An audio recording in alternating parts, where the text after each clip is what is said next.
Hello and welcome to another TrunSHOP video. In this video I'm going to be showing you how to create cat climbing shelves like this one. Okay, so the cat can climb on the shelves like steps.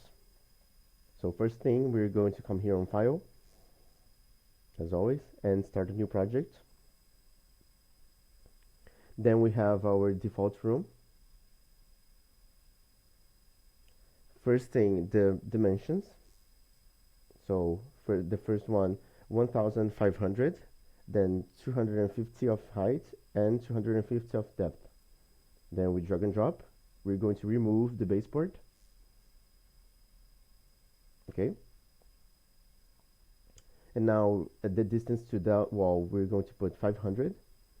And the distance to the floor, also 500.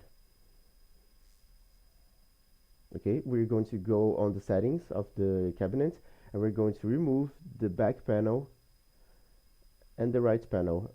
Press OK, and then we have something like this. Now, to create the illusion of steps, we're going to change the top panel, and the distance to the right, we're going to put 250. That way, the top panel has a distance of 250, so 250 less than the bottom part. Now, for the other cabinet,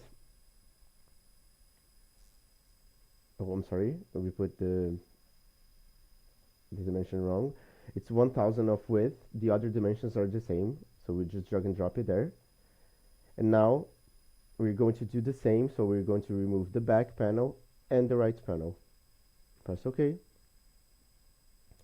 The distance to the floor we're going to adjust to 1000 and press OK.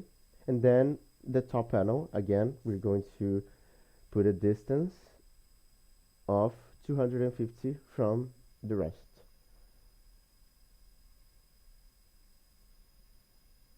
Then it's starting to look like stairs. You see that? And now the last one, we have a dimension of 500 millimeters. The others are the same. Then we drag and drop. Now the distance to the floor is 1500. And the top panel, again, oh, I'm sorry. First we're going to remove the back and the right panels. And now for the top panel, the distance of 250. And just like that, our design is complete. If you have any questions about this design, please let me know and I'll try to answer as soon as possible. And I'll see you in the next video. Thank you.